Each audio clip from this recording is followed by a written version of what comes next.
All right, just as a reminder, we're doing this filming in a family setting, so there might be some ambient background family noises. That's right. How will the movement of our solar system through the galactic plane affect our solar system and Earth and us here on Earth? Well, I wasn't alive the last time that actually happened, but here's what I've been told. One of the biggest concerns is that it has a very, very strong gravitational field. It also has a magnetic field. It's also an area, because of its magnetic field, where there's a considerable amount of debris. And as our solar system and everything in the galaxy revolves around it, okay, while we're also going around in the circle, it is not an actual complete elliptical circle. We move in a downward and an upward thrust, which takes approximately, from what I understand, 12,600 years, where things go up and then they come back down. It is the crossing the galactic plane that the A's, Morine and Visayas, were specifically really worried about Earth, in the fact that it was their opinion, based on their own science, that when the Earth hits the galactic plane, the Earth itself would bounce off that gravitational field, causing a great deal of Earth changes, where every coastline on the Earth, on the planet, would be changed from the bouncing before we were able to move through. That's my understanding. I don't know if it's going to cause a physical pole shift or not. That is always a possibility. We do know from the geological record that that's happened. I don't know that that's going to occur this time. However, they were greatly concerned again, and I want to reiterate this, that every coastline on the planet would be changed. So, take that for what it's worth. Now, you've said that there are an enormous amount of benevolent ETs helping us. What are the primary actions they're taking to help Earth humanity, and will their actions be enough? I can't say that I know specifically and exactly what every intervention has been. I do know that there have been. And will it be enough? I don't know, Rick.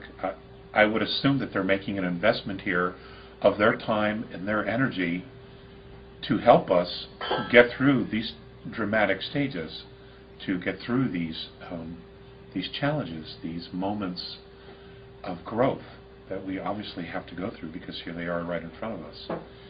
So we can just hope and have faith.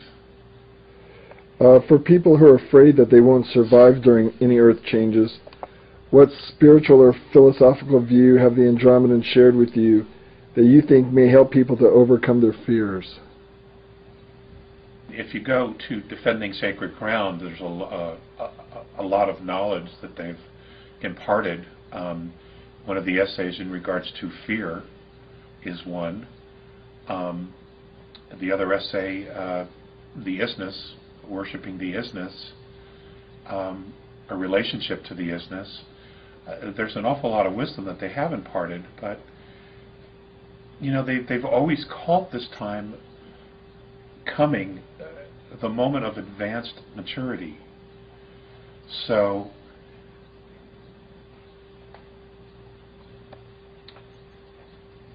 I don't necessarily know how to answer that question. I know that I'm not going to be living on the coastline. You know, I'm going to be moving to the Rocky Mountains, to areas along the Colorado Plateau. That's where I'm going to be, at least here in North America. So everybody, you know, people have to listen to themselves. They have to get their own guidance.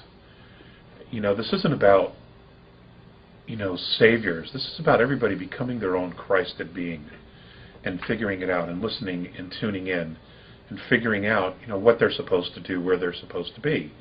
You know, that's the purpose of maturity, is to get to that place. You know, for example, Rick, we can go back to the question that I asked many, many years ago, what was going to happen to us?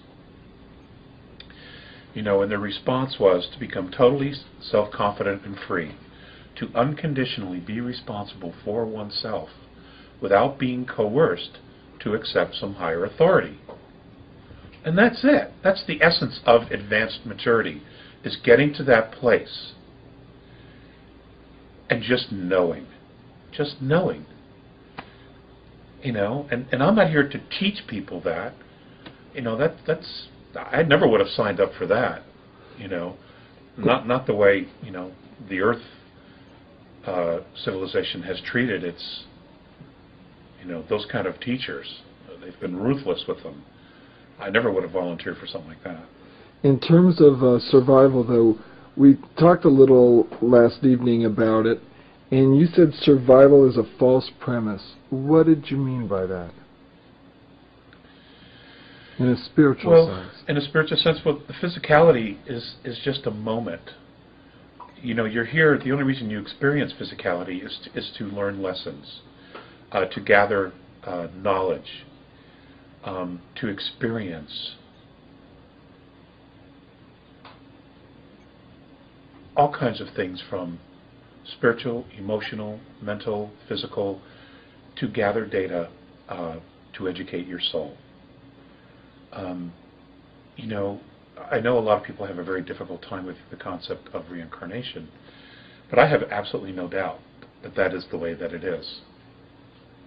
That we don't die when our physical body stops working. We move on. We go somewhere else, and many of us come back, and we live again, and we learn different lessons and create different scenarios to provide us with the lessons of knowledge that we want in order to educate our soul. This isn't new knowledge. People long before, for thousands of years, have been talking about this. And the reason I believe that those kind of teachings have persisted is because they're right. And it doesn't make sense to me. It would never make sense to me if I were the creator of all to give people, souls, one lifetime, 70 some odd years, on this planet to figure it all out, to get it right. That'd be impossible. It would absolutely be impossible to do. Especially when it's as screwed up and twisted as it is. So to kill in order to survive doesn't make sense in terms of... No, it doesn't make sense, because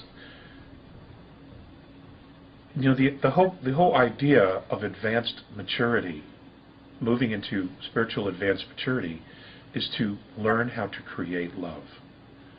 Because that's the ultimate lesson here, is you create love, you leave a legacy of love. Nothing else is real. It just doesn't stick. It doesn't... it seems real because you have so much emotion tied to it, but it isn't real. It doesn't last. The effects of it don't really last. It's a difficult thing to explain, and I wasn't actually prepared for the question. That's all right. So you slipped that in there. But that's about all I can say on it at the moment. Alex, what did you mean when you talk about our human DNA unlocking? My understanding from the A's is that certain cosmic events were going to occur and or could be manipulated by benevolent extraterrestrials, where they apparently have some technology that would allow cellular memory to release within our body. And somehow that would create a reaction of total physical remembrance, not only for the body, but also for the mind and for the soul. Now you see, when the soul attaches itself to the body before birth, it attaches to the central nervous system. All right? Now that is where apparently we have, that's the soul's connection to the body. That's where it connects. We have all kinds of cellular memory within our body. Our DNA, it passes from generation to generation to generation to generation. Now, our subconscious mind knows a lot of this, but our conscious mind doesn't. And then there's a lot that's in there that neither can recognize. So basically it's dismissed. But the body has memory. The cells have memory, which they call cellular memory.